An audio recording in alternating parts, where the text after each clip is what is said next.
Welcome to for you classes. I am Mohit Kumar. तो आज हम करने वाले हैं CHSL 2018 में मॉर्निंग शिफ्ट का जो एग्ज़ाम हुआ था उसके क्वेश्चन हम यहाँ पे करने वाले हैं, क्योंकि CHSL और एयरफोर्स का एग्ज़ाम भी अपकमिंग है। तो उसके लिए हम यहाँ पे प्रैक्टिस करने वाले हैं। 2018 मॉर्निंग शिफ्ट CHSL के क्वेश्चन हम यहाँ पे करने वाले हैं, ताकि डायरेक्ट आपको एग्ज़ाम में इसकी हेल्प मिलेगी और ये क्वेश्चन आपके अपकमिंग एग्ज़ाम में आ सकते हैं। तो सबसे पहला क्वेश्चन आपकी स्क्रीन पे ये रहा। तो क्वेश्चन में दिया हुआ है, देखिए क्वेश्चन में क्या दिया हुआ है। कोई प्रिंसिपल है, किसी प्रिंसिपल पर दिया हुआ है कि 8% रेट से सिंपल इंटरेस्ट 4 साल का। देखिए क्या दिया हुआ है, किसी प्रिंसिपल पर 8% रेट, क्या है 8% रेट से बोल रहा है कि टाइम कितना बोल रहा है, टाइम बोल रहा है कि 4 साल के लिए और 8 साल के लिए। 8% रेट से 4 साल के लिए और 8 साल के लिए अगर हम इंटरेस्ट इकट्ठा करें, दोनों का सम कितना होगा, बोल रहा कि 960 रुपये। कितना होगा, 960 रुपये। अब देखिए 8% रेट से 4 साल का सिंपल इंटरेस्ट अगर देखेंगे हम कितना होगा, तो 8 चौक 32, ठीक है। इसको 8 से मल्टीप्लाई करेंगे तो कितना हो गया, 32%। अच्छा ये 32% हो गया। अब 8 साल का कितना होगा, इसको भी 8 से मल्टीप्लाई करेंगे तो कितना आएगा, 8 8 64। अच्छा ये 64% हो गया। अब इन दोनों को मिला करके 960 रुपये बनते हैं, 960 रुपये बनते हैं। अब इनको जोड़ेंगे 96%, यानी कि 96% दिया हुआ है 960 के बराबर। 96% बराबर है 960 के, तो 1% बराबर होगा 960 बाय 96। अच्छा अब ये 96 से ये 96 कट के 10 आ जाएगा, यानी कि 1% कितने के बराबर है, 10 के। तो 100% हमें बताना है। 100% यानी कि प्रिंसिपल होता है 100%, तो 100% बराबर होगा 10 × 100, तो आ जाएगा 1000। यही हमारा प्रिंसिपल था, यही हमें बताना था। तो उम्मीद करता हूँ आपको समझ में आ गया होगा। बढ़ते हैं नेक्स्ट क्वेश्चन की ओर। नेक्स्ट क्वेश्चन देखते हैं। तो चलिए नेक्स्ट क्वेश्चन आपकी स्क्रीन पे आ गया होगा। देखिए क्वेश्चन में दिया हुआ है कि एक कुकर है जिसका क्या है, मार्क प्राइस दिया हुआ है। मार्क प्राइस दिया हुआ है 2000 रुपये। कितना दिया हुआ है, 2000 रुपये। और बोल रहा है कि इस पर 30% और 20% और 10% की लगातार छूट दी जाती है, ठीक है, जिसको बट्टा भी बोलते हैं, डिस्काउंट बोलते हैं, ठीक है। ये लगातार डिस्काउंट दिया जाता है। तो हमें लास्ट में पूछ रहा है कि इस कुकर का सेलिंग प्राइस क्या था। सेलिंग प्राइस हमसे वो पूछ रहा है, तो सेलिंग प्राइस हम कैसे बताएंगे। देखिए सबसे पहले हमें पता है कि मार्क प्राइस कितना था, मार्क प्राइस था 2000 रुपये। अच्छा सेलिंग प्राइस कैसे निकालेंगे। देखिए सेलिंग प्राइस होता है, जो मार्क प्राइस होता है वो हमारा है 2000 रुपये, और इसमें हमें डिस्काउंट देना है। डिस्काउंट कैसे दे रहे हैं हम, सबसे पहले 30% का डिस्काउंट। अगर 30% का डिस्काउंट हम देंगे, 100% पे 30% का डिस्काउंट हम देंगे, तो कितना बच जाएगा, 70% हमारे पास रह जाएगा। 70% रह जाएगा, ये 100, ठीक है। 30% का डिस्काउंट दिया, बच गया 70।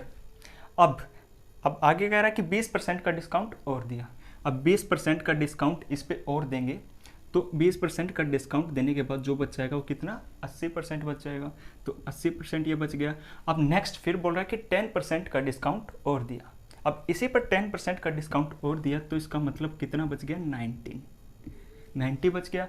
अब 90 बच गया, यही हमें सोल्व करना है, इसी को हमने सोल्व करना है। देखिए इस क्वेश्चन को कैसे सोल्व करेंगे। नीचे हमें दिख रहा है 6 जीरो दिख रही है, 6 जीरो यहाँ पे ऊपर भी है, ठीक है।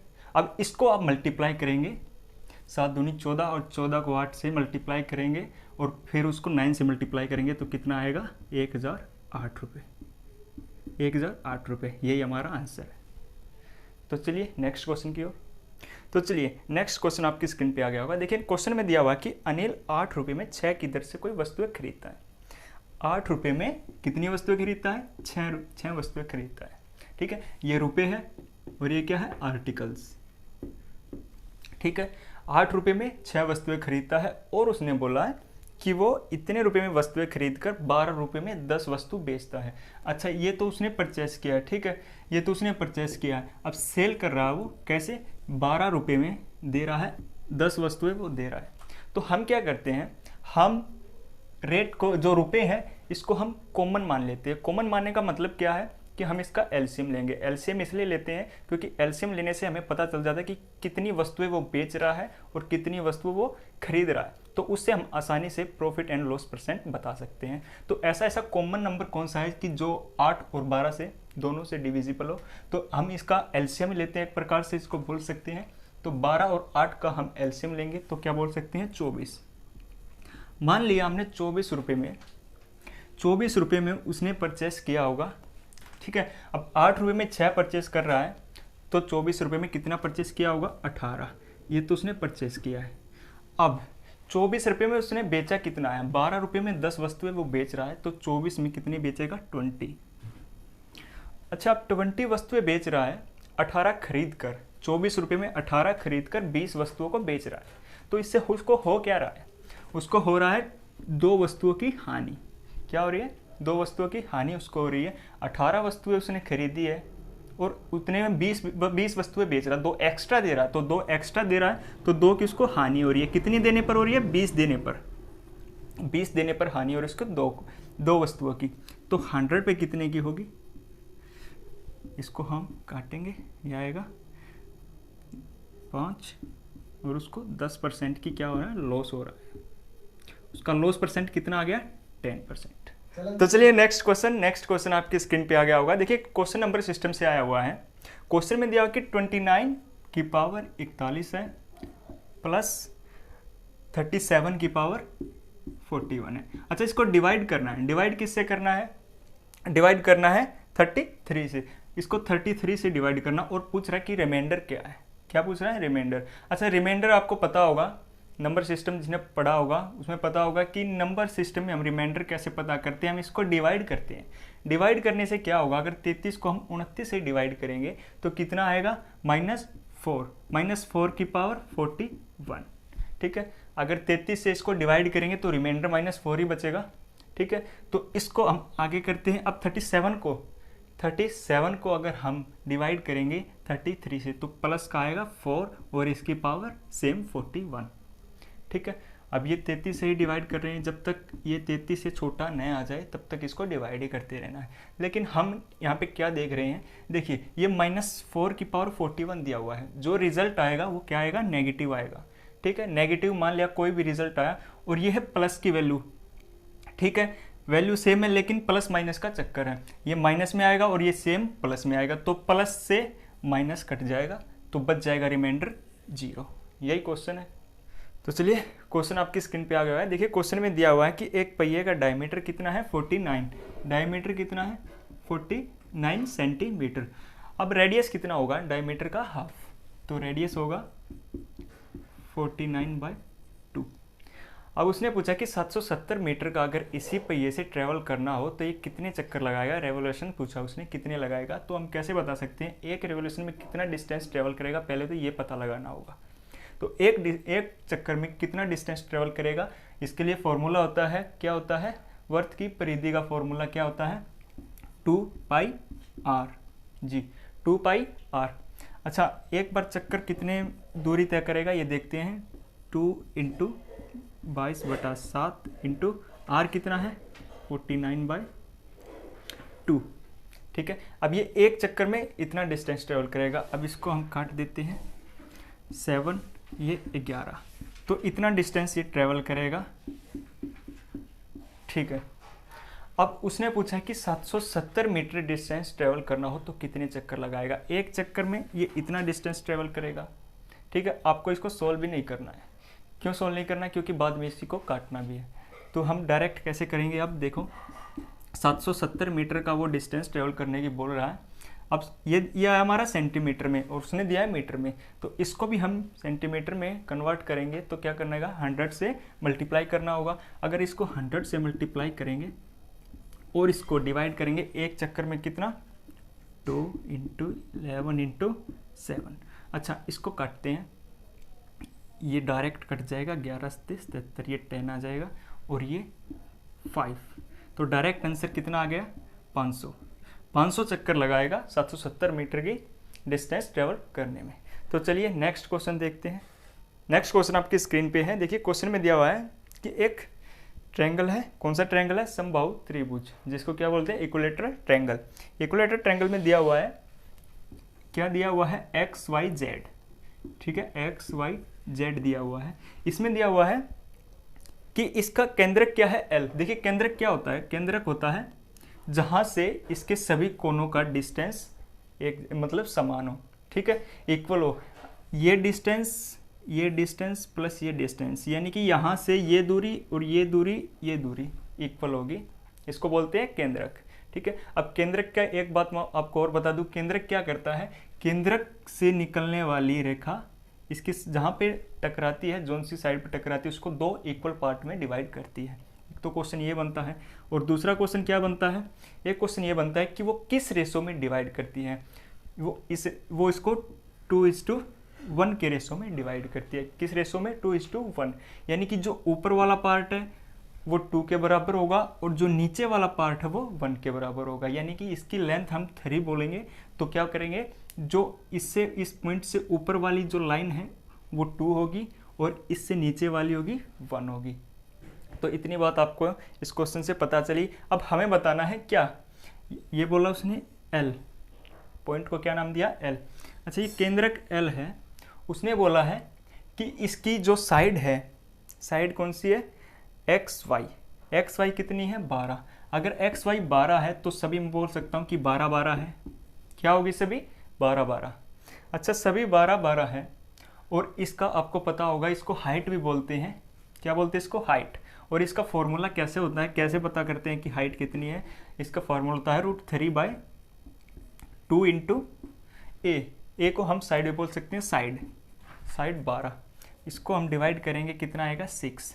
अच्छा, h बोल लिए या फिर ये रेखा बोल लिए, क्या होगा, 6√3। अच्छा, अब ये इस किस रेशो में डिवाइड करती है, इसको किस रेशो में डिवाइड करती है, हमें बताना है एक्सएल की लंबाई बतानी है। तो एक्सएल की लंबाई कैसे बताएंगे, इसको किस रेशो में डिवाइड करिए, 2:3। अब ये ऊपर वाला 2 है और पूरा कितना है, 3।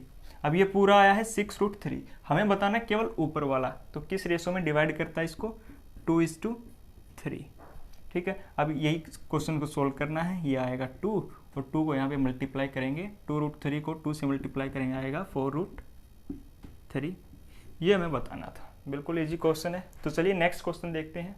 तो चलिए नेक्स्ट क्वेश्चन आपकी स्क्रीन पे आ गया। देखिए क्वेश्चन में दिया हुआ है कि एक रोम्बस है, उसकी सभी साइड का स्क्वायर का सम कितना दिया हुआ है, 900 मीटर स्क्वायर दिया हुआ है। कितना दिया हुआ, 900 मीटर स्क्वायर।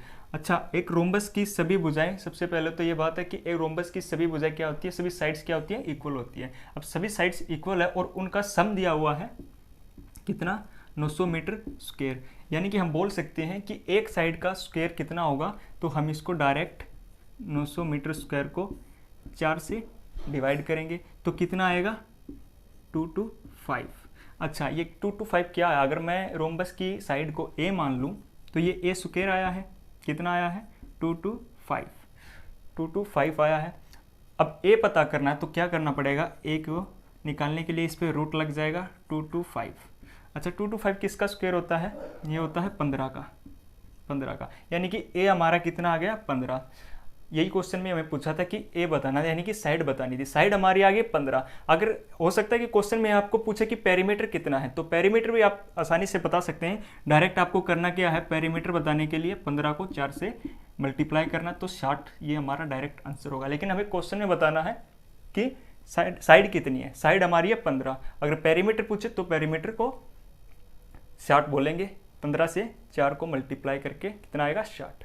तो ये क्वेश्चन था। तो चलिए नेक्स्ट क्वेश्चन की ओर बढ़ते हैं।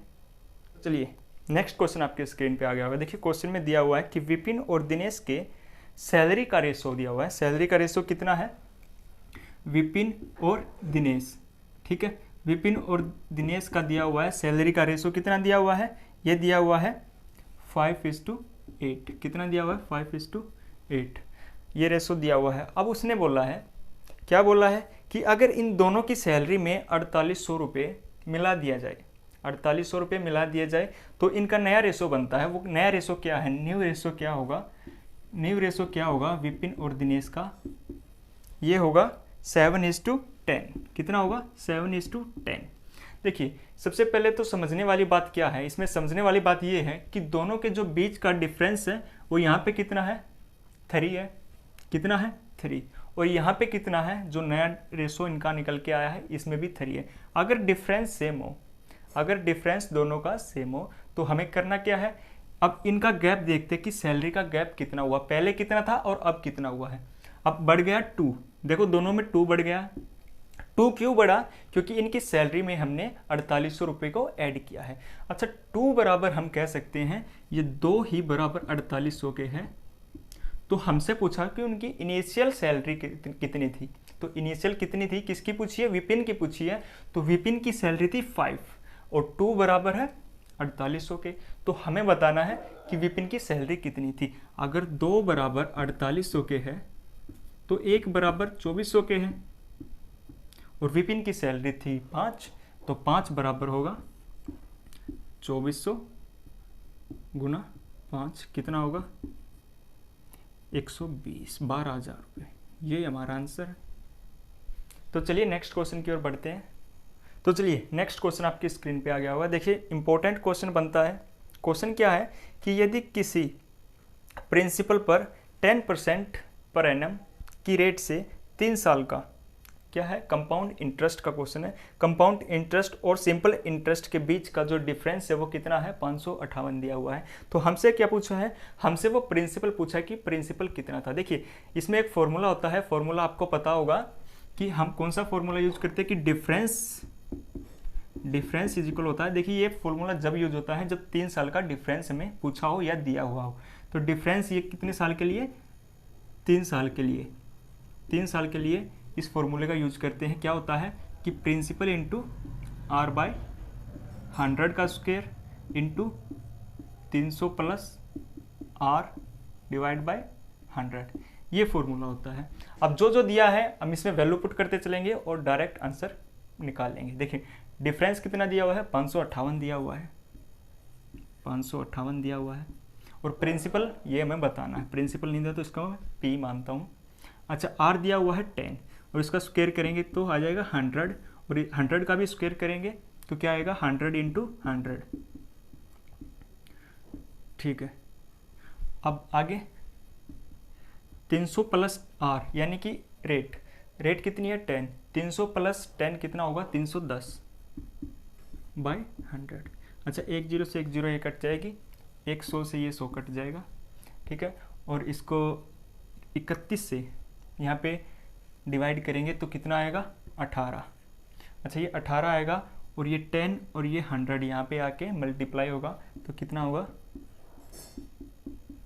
तो आंसर हमारा आएगा 18,000। ये हमारा आंसर। तो उम्मीद करता हूँ आपको समझ में आ गया होगा। तो चलिए बढ़ते हैं नेक्स्ट क्वेश्चन की ओर। नेक्स्ट क्वेश्चन देखते हैं। तो चलिए नेक्स्ट क्वेश्चन आपकी स्क्रीन पे आ गया होगा। देखिए क्वेश्चन में दिया हुआ है कि ए और बी का रेशो कितना है, 3:4। ए और बी का रेशो कितना है, 3:4। 3:4 रेशो दिया हुआ है और उसने पूछा है, क्या पूछा है, फाइंड करना है। फाइंड क्या करना है, फाइंड करना है 7a - 4b को अच्छे से लिख देता हूँ, 4b। 7a - 4b is to 8a + 4b। ये हमें फाइंड करना है। देखिए सिंपल तरीके से क्या करना है, हमें कुछ नहीं करना क्वेश्चन में, डायरेक्ट जहाँ पे a दिख रहा है वहाँ a की वैल्यू पुट करनी है, जहाँ b दिख रहा है वहाँ b की वैल्यू पुट करनी है, डायरेक्ट वैल्यू पुट करनी है। तो कैसे करेंगे, 7 के साथ a को मल्टीप्लाई करेंगे, a कितना है 3, तो 7 को हम 3 से मल्टीप्लाई करेंगे। एक बार मैं यहाँ पे लिख लेता हूँ, -4b, 4 के साथ 4 की मल्टीप्लाई करना है क्योंकि 4 के साथ b है और b कितना है 4, तो 4 × 4 इज टू 8a। a कितना है 3 + 4b कितना है 4। चलिए इसको मल्टीप्लाई कीजिए, 21 और 21 में 4 चौक 16, 21 में से 16 के बच गया 5, कितना बच गया 5, और ये कितना है 8 × 24 और 4 चौक 16, ये कितना आ गया 40। दोनों को ऐड करेंगे कितना आएगा 40। तो रेशो क्या हो गया, इसको काटेंगे 1/1:8। तो रेशो क्या हो गया 1:8। यही क्वेश्चन में पूछा था, यही हमारा आंसर है। तो चलिए नेक्स्ट क्वेश्चन। तो चलिए नेक्स्ट क्वेश्चन आपकी स्क्रीन पे आ गया है। देखिए क्वेश्चन में दिया हुआ है कि 3, 9, 6, 2, 5, 8 और दिया हुआ है n। अब बोल रहा है कि इसको हमें 8 से डिवाइड करना है। किससे डिवाइड करना है? 8 से। तो पूछ रहा है कि n की वैल्यू क्या हो सकती है। n की वैल्यू क्या हो सकती है, मैं आपको बता दूं कि 8 को क्या लिख सकते हैं हम, 2 का क्यूब। अगर 2 का क्यूब लिखेंगे, आप जो ऊपर देख रहे हैं इसकी पावर 3 है। इसका मतलब क्या है कि लास्ट के आपको केवल 3 डिजिट ही देखने हैं, बाकी का हमसे कोई मतलब नहीं है। बाकी का हमें कुछ नहीं देखना, लास्ट के 3 डिजिट देखने। अगर ये डिविजिबल होंगे 8 से तो पूरा नंबर डिविजिबल है। तो 8 से एक बार इसको डिवाइड करके देखते हैं। 8 7 56 बच गया 2 के साथ n को लिखेंगे। n को लिखेंगे यानी कि ऐसा नंबर क्या हो सकता है जो 8 से डिविजिबल हो 2 के साथ लग के। अब हमें पता है कि 2 के साथ कोई नंबर हो सकता है तो वो 4 ही हो सकता है, क्योंकि 24 ही 8 से डिविजिबल है और कोई भी नंबर 2 के साथ लग के 8 से डिविजिबल नहीं हो सकता। तो ठीक है, इसका आंसर क्या होगा? 4। यही हमें बताना था, 4 इसका आंसर है। तो चलिए नेक्स्ट क्वेश्चन देखते हैं। तो चलिए नेक्स्ट क्वेश्चन आपकी स्क्रीन पे है। क्वेश्चन में दिया कि मोहन एक कंपनी में 3750 रुपये निवेश करता है। कितने? 3750 रुपये, जो कि उसके मासिक वेतन का, मंथली इनकम का कितना है? 15% है। कितना है? 15%। और साथ में उसने ये भी बोला है, क्या बोला है कि उसने अपने मासिक वेतन का, मंथली इनकम का 25% और 8% रिस्पेक्टिवली क्या किया है? किसी शिक्षा पॉलिसी में और म्यूचुअल फंड में निवेश किया है। यानी कि 25% उसने एजुकेशन पॉलिसी में, कितना? 25। एजुकेशन पॉलिसी में कितना किया उसने? 25%। और क्या बोल रहा है? 8% किस में उसने निवेश किया है? म्यूचुअल फंड में। अच्छा, म्यूचुअल फंड में उसने खर्च किया है 8% किस में? म्यूचुअल फंड में। यानी कि उसने अपनी मंथली इनकम का टोटल कितना खर्च किया है? अब इसको ऐड करेंगे तो आएगा 48% टोटल। 15 को, 25 को और 8 को हम ऐड करेंगे तो कितना आएगा? 48%। यानी कि टोटल 48% उसने निवेश कर दिया है। अब उसने दिया कि 15% बराबर है 3750 के, यानी कि 15% हम बोल सकते हैं कि 3750 के बराबर है, क्योंकि उसने दिया हुआ है 15% 3750 रुपये वो किसी पॉलिसी में लगाता है, किसी कंपनी में निवेश करता है। तो 15% बराबर 3750, तो 1% बराबर होगा 3750 को हम 15 से डिवाइड करेंगे तो कितना होगा? 15 दूनी 30 और 15 पंजे 75, 250। अच्छा, 1% 250 के बराबर है। उसने पूछा है कि इसकी सेविंग कितनी है। अगर खर्च 48% है तो सेविंग कितनी होगी? 42%।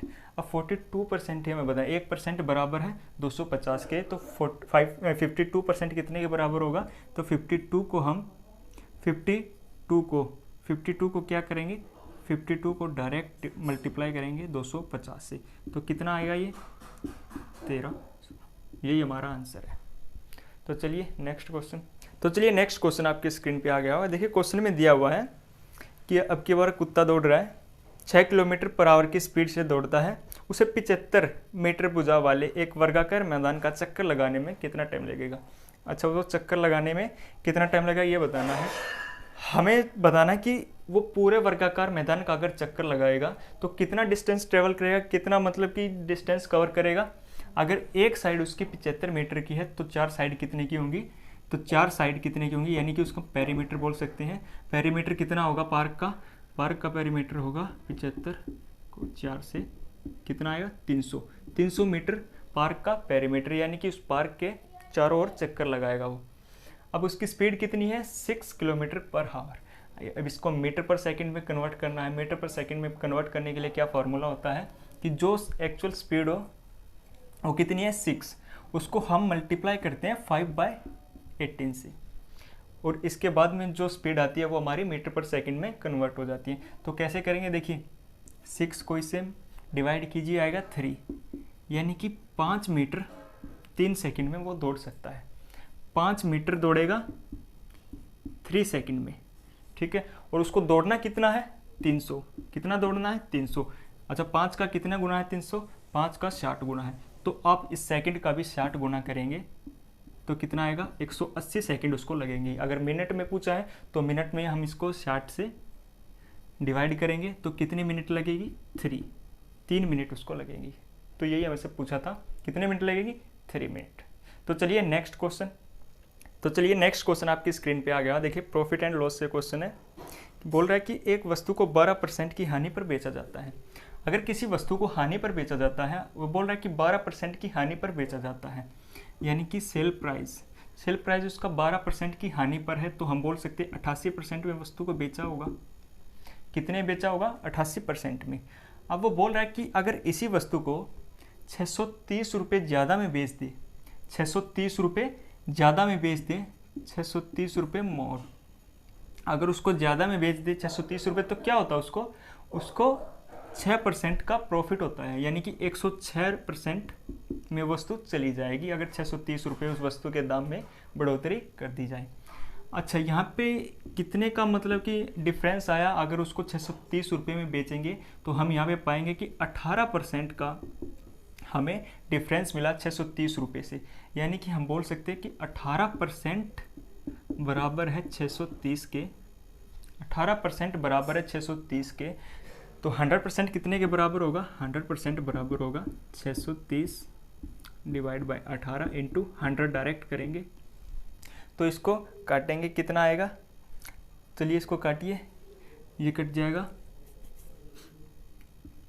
पहले इसको काटिए, ये 9, ये 50 और 9 से 63, इसको डिवाइड की मल्टीप्लाई कीजिए, 7 पंजे 3500 रुपये। यही हमारा आंसर है, यही मैं बताना था।